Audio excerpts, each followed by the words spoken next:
تفتكر إن المصريين القدماء كان طول وقتهم واقفين قدام المعابد بيكتبوا على الجدران أو بيبنوا الأهرامات؟ لأ طبعا، دول كانوا أذكى وأخف دم من كده بكتير. المصري القديم كان بيعرف يشتغل بضمير، بس كمان كان بيعرف يلهو ويفرفش ويمارس هواياته بطريقة لو شفتها النهاردة هتقول يا نهار أبيض، دول سبقونا بالألعاب وكنا فاكرينها اختراع حديث. تعال بقى نغوص في عالم الألعاب والهوايات عند المصريين القدماء، عالم كله دهشة وابتكار ومفاجآت هتخليك تشوف المصري القديم بعين مختلفة تماما. ودلوقتي هنبدأ من البداية خالص، وهو اللعب لغة الإنسان. من آلاف السنين المصري القديم كان فاهم إن الحياة مش كلها جد ولا كلها شغل. اللعب بالنسبة له كان مش بس للتسلية، لكن كمان وسيلة للتعلم والتدريب على مهارات الحياة. تخيل معايا طفل صغير في حارة من حواري طيبة القديمة ماسك لعبة خشب على شكل فرس أو تمساح صغير يجري بيها وسط أصحابه، والضحك مالي المكان. الألعاب دي كانوا بيصنعوها من الخشب أو العاج أو الطين وحتى كمان من العظم، وكان فيها تفاصيل مدهشة. يعني تلاقي لعبة عروسة بجدائل شعرها متحركة أو تمساح بيفتح ويقفل بقه بآلية بسيطة جدا، كأنك بتتكلم عن ألعاب ميكانيكية صغيرة قبل اختراع البطاريات. ودلوقتي هنتكلم بقى عن ألعاب الكبار، منافسة وذكاء. مش بس العيال كانوا بيلعبوا، الكبار كمان كان ليهم ألعاب خاصة جدا. واحدة من أشهر الألعاب كانت لعبة السنت، ودي كانت شبه الشطرنج عندنا دلوقتي. اللاعبين يقعدوا قدام بعض على لوحة مستطيلة فيها مربعات ويحركوا قطعهم بخطط وتكتيكات. اللعبة دي ما كانتش هزار، دي وصلت انها تبقى مرتبطة بالعالم الاخر. يعني في بعض الرسومات تلاقي الميت قاعد يلعب سنت مع الآلهة وكأنها معركة رمزية بين الخير والشر. يعني لو عايز تلخص عقلية المصري القديم في حاجة بسيطة هتلاقي ان حتى اللعب كان عنده بعد فلسفي وروحاني فيها. ودلوقتي بقى هنتكلم عن الهوايات الرياضية. الجسم زي العقل بالظبط، المصريين القدماء كانوا مدركين ان الجسم محتاج تدريب زي العقل. الهوايات الرياضية كانت جزء اساسي من حياتهم اليومية. زي ايه؟ زي المصارعة اللي كانت مشهورة جدا، وفي معابد زي بني حسن تلاقي نقوش لمئات الاوضاع القتالية. كمان كان عندهم ألعاب بالقفز والجري ورفع الأثقال، وكل ده مش بس للتسلية لكن كمان عشان الجيش يبقى دايما جاهز وفي أفضل استعداداته. حتى لعبة الرماية بالقوس والسهم كانت من الهوايات المنتشرة، والملوك نفسهم كانوا بيشاركوا فيها عشان يثبتوا قوتهم. يعني ببساطة كان عندهم صالات ألعاب مفتوحة في الطبيعة بس بروح احتفالية. ودلوقتي نتنقل مع بعض ونتكلم عن الهوايات الفنية، متعة الروح. غير الألعاب والرياضة المصري القديم كان عنده شغف رهيب بالفن. الهوايات الفنية عندهم كانت متنوعة زي الغناء والعزف على الآلات والرقص. تخيل قعدة ليلية على ضفة النيل فيها مجموعة شباب ماسكين آلات وترية زي العود الفرعوني وبنات بيغنوا بأصوات ناعمة والناس كلها بتشارك في الاحتفال. الرقص كمان كان له مكانة خاصة سواء في المناسبات الدينية أو في الحفلات العائلية، وكان فيه رقصات فردية وجماعية، وأحيانا بيقترن ده بالرقص وبالعزف في مشهد واحد مبهج. الهوايات دي ما كانتش رفاهية، دي كانت جزء من شخصية المصري اللي بيعرف يوازن بين شغله وإيمانه ومتعة حياته اليومية. ودلوقتي هنتكلم في نقطة مهمة جدا، وهي ألعاب الأطفال البراءة اللي عبرت آلاف السنين. خلينا نرجع تاني لعالم الأطفال. تخيل إن في ألعاب مصرية قديمة جدا لسه شبه اللي بيلعبها أطفالنا النهاردة، زي الكورة. أيوة، كانوا بيعملوا كورة من قماش ملفوفة بخيوط والأطفال بيجروا وراها زي ما بنعمل دلوقتي. وفي كمان لعبة زي العروسة، البنات كانوا بيصنعوها من الطين أو الخشب ويحطوا لها شعر من خيوط الكتان. اكتر حاجة مدهشة ان في العاب زي نط بالحبل والغميضة وكان ليها اشكال بدائية عندهم. يعني تخيل ان طفل مصرية قديمة من 4000 سنة ممكن تبقى قاعدة تلعب لعبة شبه اللي بتلعبها بنت صغيرة النهاردة في الشارع. ودلوقتي بقى هنتكلم عن الهوايات الجماعية والروح الاجتماعية. المصري القديم ما كانش بيحب يعيش لوحده، كان اجتماعي بفطرته. عشان كده كتير من الهوايات كانت بتتم في تجمعات. زي ايه؟ زي سباقات القوارب على النيل، ودي كانت مش بس رياضة، دي كانت مهرجانات كاملة، الناس تتفرج تهتف والمراكب تتسابق على المية في مشهد حرفيا يفرح. وكمان كان في حفلات الأعياد اللي بيمارسوا فيها الغنى والرقص واللعب الجماعي، وده كان بيأكد ان المصريين القدماء كانوا يشوفوا في اللعب والهوايات فرصة عشان يتواصلوا مع بعض ويقووا الروابط بينهم. ودلوقتي هنتكلم عن اللعب وانعكاسه على الحياة نفسها. لما تبص على الألعاب والهوايات عند المصريين القدماء هتكتشف انها مش مجرد وسيلة تضيع وقت، لا، دي كانت انعكاس لحياتهم ولعقليتهم ولثقافتهم. الأطفال كانوا بيتعلموا المسؤولية والإبداع من خلال اللعب، والكبار كانوا بيختبروا مهاراتهم في التفكير الاستراتيجي والحياة الروحانية. ومن خلال الألعاب دي كانت لعبة السنتو كانت أهمهم على فكرة. والرياضة والفن كانوا بيجمعوا بين الجسد والروح وبين الفرد والمجتمع. ودلوقتي هنتكلم عن الألعاب اللي اكتشفوها في المقابر.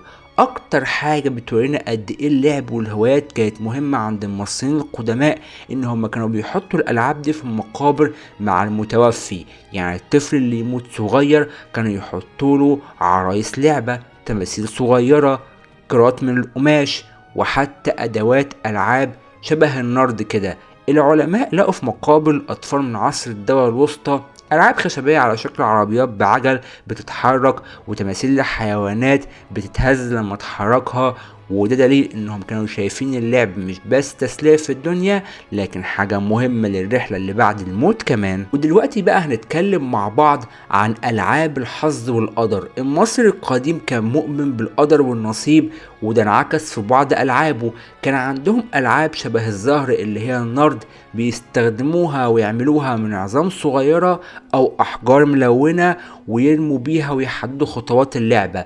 اللعبة دي كانت بتجمع بين المتعة وفكرة النصيب، وكأنها تدريب رمزي على ان الانسان بيمشي في حياته بخطوات مرسومة ومجهولة في نفس الوقت. العجيب ان في العاب كتير في العالم النهاردة شبهها بالظبط، وكأنها اتنقلت من وادي النيل للعالم كله. ودلوقتي هنتكلم مع بعض عن الألعاب النسائية. عالم خاص. الستات في مصر القديمة كان ليهم نصيب كبير من الألعاب والهوايات، غير طبعا الغنى والرقص. كان في ألعاب خفيفة بيمارسوها جوه البيت أو في تجمعات نسائية، مثلا لعبة شبه الالتقاط، في كرات صغيرة من الحجر أو الطين يرموا بيها ويلقطوها بسرعة، وفي رسومات بتبين بنات بيلعبوها بحاجة قريبة من النط أو التوازن بين رجل ورجل. الهوايات دي بتورينا قد ايه الحياة الاجتماعية للست في مصر القديمة كانت مليانة حيوية، مش زي الصور الجامدة اللي ساعات بنرسمها عن الماضي.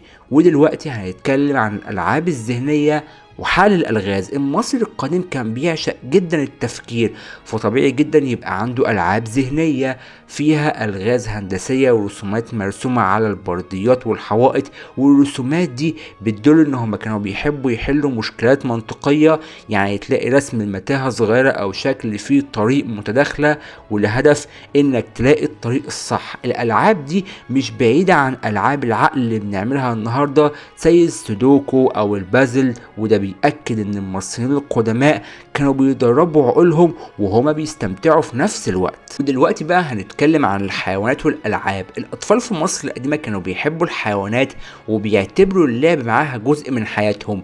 في مناظر لأطفال صغيرة بيلعبوا مع قردة أو بيشدوا بط صغير من على خيط، أو حتى بيمثلوا سباقات بين حيوانات صغيرة. وكان في ألعاب على شكل حيوانات كأنها نسخة بدائية من الألعاب اللي موجودة النهاردة في محلات الألعاب. الاهتمام بالحيوانات ده انعكس كمان في حبهم لتربية القطط والكلاب والبط اللي كان جزء من حياة البيت المصري القديم. ودلوقتي بقى هنتكلم عن الهوايات الاحتفالية. في الأعياد والمهرجانات اللعب كان بياخد شكل جماعي عظيم، الناس كلها تخرج للشوارع يعملوا سباقات، ألعاب جماعية، حفلات رقص، واحيانا العاب كوميديه زي اللي بنشوفها في الموالد دلوقتي. الاطفال يجروا ويلعبوا في الساحات، الكبار يشجعوا والفرقه الموسيقيه تعزف. الهوايات هنا كانت بتتحول لطقس شعبي بيجمع كل الناس وبيديهم احساس بالانتماء والفرحه. ودلوقتي هنتكلم عن الالعاب الحربيه تدريب وتسليه، او الالعاب الحربيه تدريب وتسلية. المصريين القدماء كانوا شعب مقاتل وواعي ان القوة لازم تفضل متجددة، عشان كده كتير من ألعابهم كانت شبه التدريبات العسكرية بس في شكل تسلية أو رمزية، يعني كانوا بيسلوا بعض بشكل رمزي. وعشان كده الرماية والمصارعة وألعاب استخدام العصي كانت من الألعاب المهمة جدا. حتى الأطفال كانوا بيتعلموا يرموا الرمح في أهداف خشبية، يعني من وهم صغيرين بيتربوا إن اللعب ممكن يبقى تدريب لحماية الوطن. ودلوقتي بقى نتكلم مع بعض عن اللعب في الأصول الملكية. مش بس عامة الشعب كانوا بيلعبوا، الملوك والأمراء نفسهم كان ليهم نصيب. اللي نعرفه من النقوش إن الأمراء كانوا بيلعبوا بالعرايس والعجل الصغير وبألعاب ذكاء زي السنت. الملك نفسه أحيانا كان يظهر في رسومات وهو بيلعب أو بيشارك في المنافسات الرياضية، وده بيورينا إن اللعب كان جزء من الحياة مهما كان مستواك الاجتماعي، من الغفير والفقير لحد الملك والصاحب السلطة. ودلوقتي هنتكلم مع بعض عن الألعاب والرمزية الدينية. بعض الألعاب كان ليها معنى ديني أو روحاني، زي لعبة السنت مثلا كانت رمز لصراع الخير والشر ولرحلة الروح بعد الموت. وفي ألعاب بالكرات كانت مرتبطة بدورة الشمس والبعث من جديد. يعني اللعب ما كانش متعة وبس، لكن كمان وسيلة يعبروا بيها عن معتقداتهم العميقة. ودلوقتي هنتنقل مع بعض ونتكلم عن الهوايات الفردية. متعة الوحدة، في ناس بتحب الهوايات اللي تعملها لوحدها. المصري القديم كان برضو كده. الهوايات الفردية زي الرسم على الألواح الصغيرة، النحت في قطع من الطين أو العاج، أو حتى الكتابة للتسلية على البورد. يعني المصري القديم كان يعرف يستمتع بوقته سواء وسط الناس أو حتى لوحده. ودلوقتي بقى هنبدأ مع بعض نتكلم عن اللعب كمرآة للتاريخ. لما نبص على كل الألعاب والهوايات دي هنكتشف إن اللعب مش رفاهية وخلاص، لا، ده تاريخ. لعب الأطفال بيكشف لنا حياتهم اليومية، ألعاب الكبار بتعكس فلسفتهم في التفكير والموت والبعث، والهوايات الرياضية والفنية بتقول لنا قد ايه كانوا متوازنين بين الجسد والروح. يعني ببساطة لو عايز تفهم المصري القديم بص على ألعابه زي ما بتبص على معابده بالظبط. ودلوقتي هنتكلم مع بعض عن اللعب في الشوارع، البساطة اللي صنعت البهجة. لو رجعنا بالزمن آلاف السنين هتلاقي ان اطفال مصر القديمة كانوا زي اي عيال النهاردة. الشارع بالنسبة لهم هو مملكتهم. العيال يخرجوا من البيوت الطينية الصغيرة يجتمعوا قدام بيوت بعض ويبتكروا ألعاب من اي حاجة حواليهم، حجر صغير يرموه ويجروا وراه، عصاية خشب يعملوا بيها سباق، او كورة ملفوفة من قماش ممزق. المصري القديم ما كانش محتاج ادوات معقدة عشان يفرح، مجرد لما مع اصحابه او ضحكة بصوت عالي والوقت يعدي كأنه ثواني. الصورة دي هي اللي خلت الحياة اليومية في مصر القديمة تبان دايما مليانة دفء وبساطة. ودلوقتي هنتنقل مع بعض ونتكلم على اللعب كوسيلة للتعلم. المصري القديم كان عبقري في فكرة التعليم باللعب. الأطفال يتعلموا العد والجمع من خلال عد الأحجار في الألعاب، يتعلموا الصبر من خلال الألعاب الاستراتيجية زي السنت، يتعلموا الشجاعة والجراءة من خلال ألعاب القوة زي المصارعة.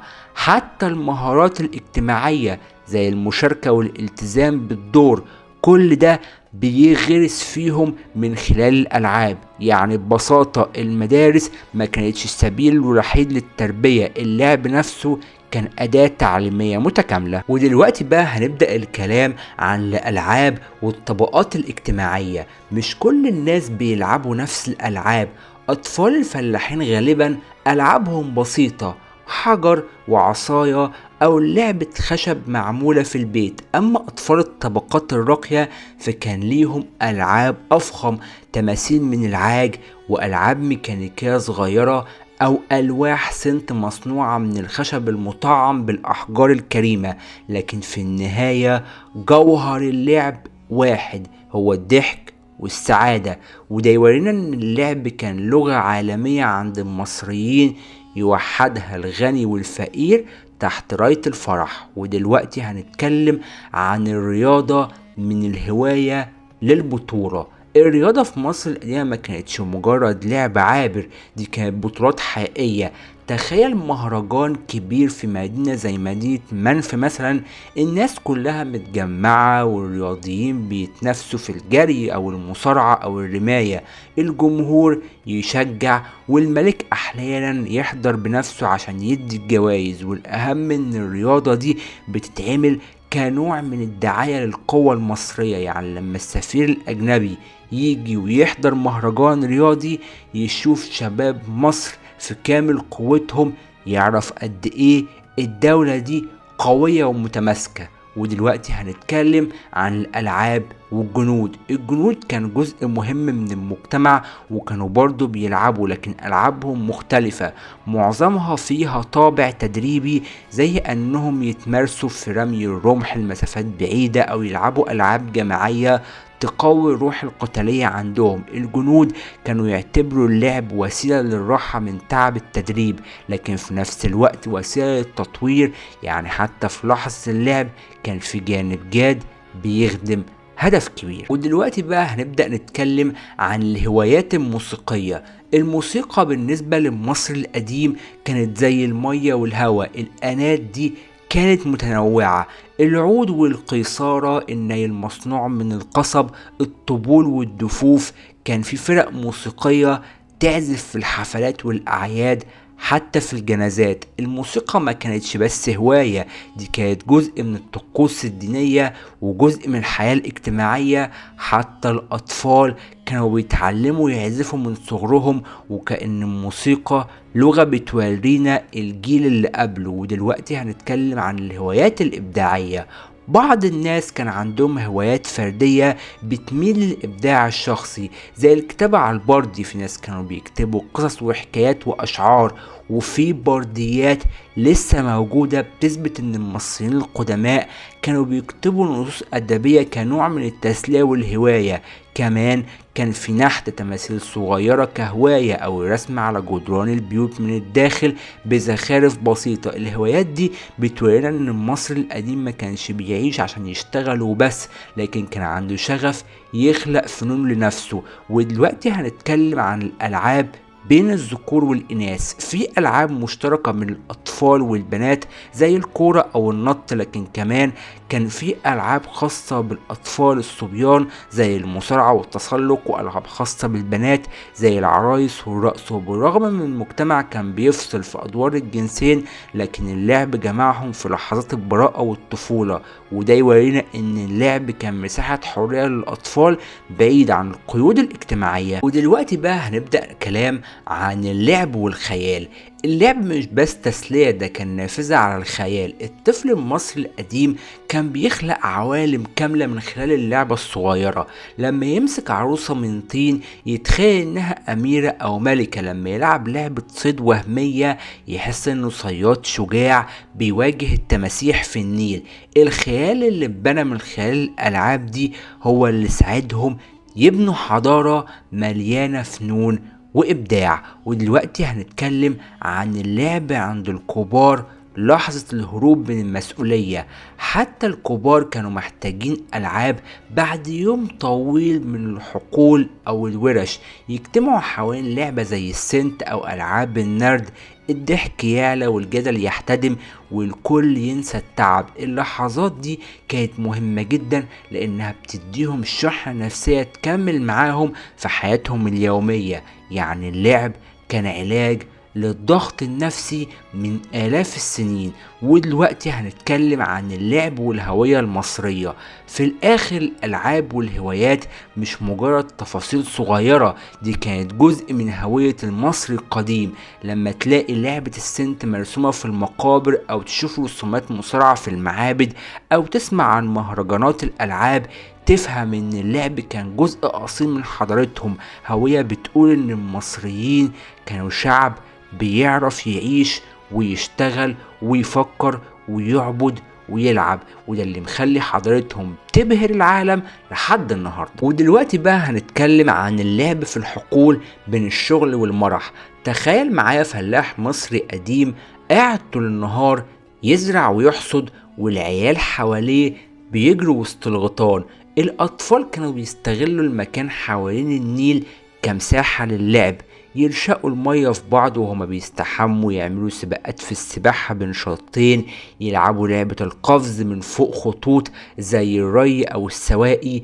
اللعب هنا كان مرتبط بالطبيعة نفسها، النيل كان ملعبهم الكبير والشجر والأرض كانوا أدواتهم. المناظر دي بتخليك تفكر قد إيه مصر القديم كان مندمج مع البيئة لدرجة إن اللعب نفسه كان انعكاس للحياة حواليه. ودلوقتي هنتكلم عن الهوايات اللي فيها مغامرة. المصري القديم كان بطبعه محب للاستكشاف، وعشان كده حتى هواياته كان فيها روح المغامرة. الأطفال مثلا كانوا بيتسلقوا الأشجار عشان يجيبوا منها فواكه ويلعبوا سباق من يوصل الأول. الشباب يعملوا رحلات صيد صغيرة للطيور باستخدام الشبك أو العصيان.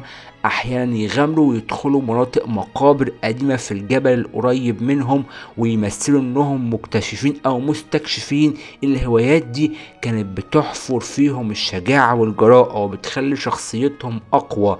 تقدر تقول انهم كانوا بيخلقوا العابهم بنفسهم واحيانا يحولوها لمغامرات حقيقية. ودلوقتي بقى نتكلم عن الهوايات والطقوس الدينية. كتير من الهوايات كان لها علاقة بالدين، مش معنى الطقوس التقيلة لكن بمعنى الروحانية اللي كانوا بيعيشوها. في الاعياد مثلا بيعملوا العاب تمثل معركة بين اله الخير واله الشر، والعاب بالكورة ترمز لدورة الشمس، وكل مرة تتلعب فيها بتبقى رمز للتجدد والانبعاث. الرقصات اللي كانوا بيعملوها في الاحتفالات الدينية كان ليها قواعد شبه الألعاب الجماعية، يعني حتى الهوايات بتخلي الدين جزء ممتع من حياتهم مش مجرد التزامات جامدة. ودلوقتي بقى نبدأ نتكلم عن اللعب كوسيلة اجتماعية للزواج. من المدهش ان بعض الالعاب والهوايات كان ليها دور في التعارف والزواج. تخيل احتفال كبير في القرية، الشباب يجتمعوا يعملوا سباق قوارب او يلعبوا العاب جماعية والبنات يتفرجوا ويشجعوا. اللي يبان انه اقوى او اذكى في اللعبة بياخد اعجاب الناس، واحيانا اعجاب البنات اللي ممكن يبقى سبب في خطوبة او زواج. يعني الالعاب كانت وسيلة لإثبات الذات مش بس متعة. حتى الرقص والغنى في الحفلات كان بيبقى فرصة للفت الأنظار والتقارب الاجتماعي. ودلوقتي هنتكلم عن اللعب في الجيش. الجيش المصري القديم كان مؤسسة ضخمة والجنود كانوا بيعيشوا فيه سنين طويلة، فكان طبيعي ان اللعب يبقى وسيلة يقتلوا بيها وقت الفراغ ويخففوا عن نفسهم. لكن اللعب عندهم كان دايما له طابع قتالي، مصارعة جماعية، ألعاب شد الحبل ده نوع من اختبار القوة، مسابقات رماية، وفي نفس الوقت كان في ألعاب ذكاء بين الجنود زي السنت عشان تدربهم على التفكير الاستراتيجي. يعني الجيش بيشوف اللعب وسيلة لصناعة مقاتل متكامل قوي جسديا وعقليا. ودلوقتي هنتكلم عن الألعاب المائية. النيل مش بس كان مصدر للحياة والزراعة، ده كان ملعب ضخم للمصريين القدماء. الأطفال ينطوا من المراكب الصغيرة في المية ويعملوا سباقات سباحة، أو حتى يتسابقوا من يفضل عايم أطول وقت ممكن. الكبار كمان كانوا بيعملوا سباقات مراكب خشبية صغيرة والناس تتفرج زي سباقات القوارب الأولمبية دلوقتي. وفي بعض الأعياد الألعاب المائية كانت جزء من الاحتفال الكبير. يعني النيل كان بيمثل مدينة ملاهي طبيعية للناس فيها ألعاب سباق وضحك. ودلوقتي بقى هنتنقل مع بعض ونتكلم عن الهوايات الفكرية.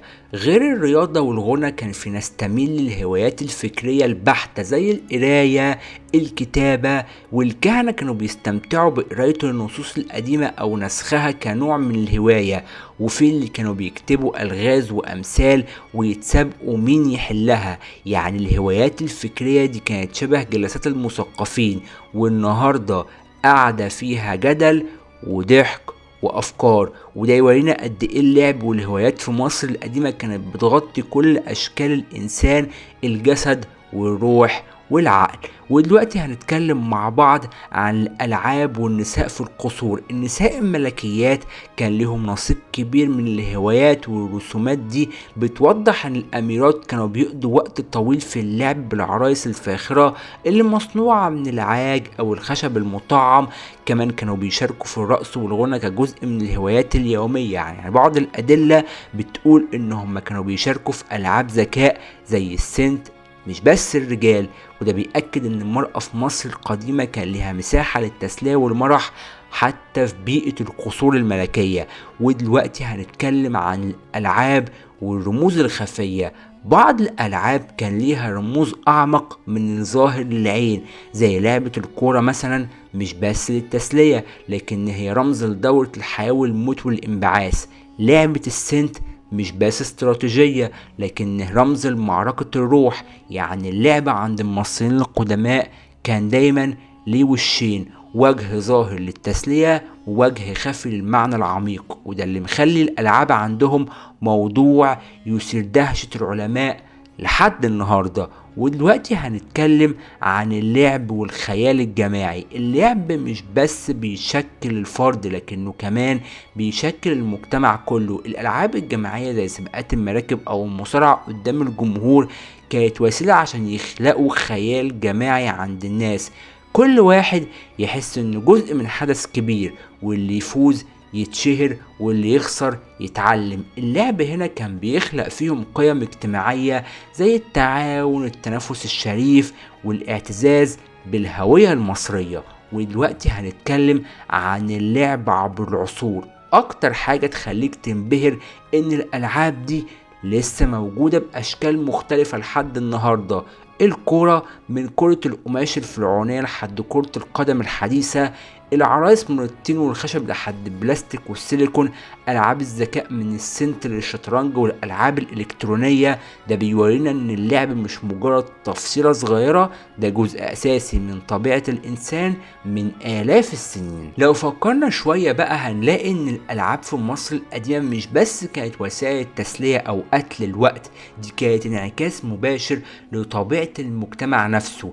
يعني مثلا لما تلاقيهم بيهتموا بألعاب فيها ذكاء وتخطيط زي السنت أو ألعاب فيها تعاون زي شد الحبل، ده معناه انهم كانوا بيقدسوا النظام والالتزام والجماعية. وده بيبان في حياتهم اليومية ومن طريقة تنظيمهم في الزراعة والري لحد بناء المعابد الضخمة اللي محتاجة تنسيق مش طبيعي، بيبان من آلاف العمال وبيحتاج آلاف العمال. والألعاب كانت صورة مصغرة من حياة الناس، وكل لعبة كان ليها معنى أبعد بكتير من مجرد ضحك أو تحدي. الغريب بقى إن بعض الألعاب دي ما اختفتش تماما، بالعكس فضلت تعيش في وجدان الناس وتتنقل من جيل لجيل بشكل مختلف. يعني مثلا لو بصيت للعبة السنت هتلاقي ان كتير من المؤرخين شايفينها ان هي جد لعبة الشطرنج اللي احنا عارفينها النهاردة.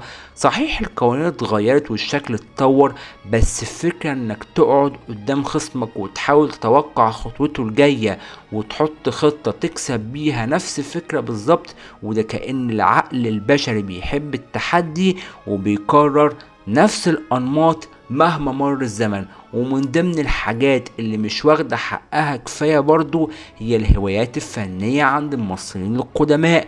كانوا مولعين بالموسيقى والرقص بشكل مش طبيعي. تلاقيهم في الاحتفالات والأعياد بيستعملوا الآلات الموسيقية زي الطبول والقيثارة وآلة اسمها فلوت. والأغرب إن في بعض البيوت أو في كتير من البيوت كان في آلات صغيرة بيستخدمها أصحابها في أوقات الفراغ، كأنك بتقول كده غرفة موسيقى صغيرة. والرقص كمان ما كانتش مجرد حركة عشوائية، كان ليه قواعد ورموز بيقدموها في الاحتفالات الدينية وحتى الجنائز. يعني الهواية مش بس ترفيه، لا دي وسائل تعبير عن مشاعر عميقة جدا. اما بخصوص الصيد عند المصريين القدماء كان حاجة ما بين هواية وممارسة حياتية. في طبقات المجتمع العليا خصوصا الملوك والنبلاء الصيد كان رياضة ممتعة ومظهر من مظاهر القوة والسيطرة. نلاقي نقوش لفرعون بيصطاد الأسود أو الغزلان، وده كان بيعتبر استعراض للقدرة والشجاعة، لكن في نفس الوقت الصيد كان جزء من حياة البسطاء اللي بيعتمدوا فيها على السمك أو الطيور الصغيرة كمصدر غذاء. وهنا نلاقي الفرق، نفس النشاط لكن دوافعه مختلفة، مرة رمز للهبة والسلطة، ومرة تلبية احتياج يومي للعيش.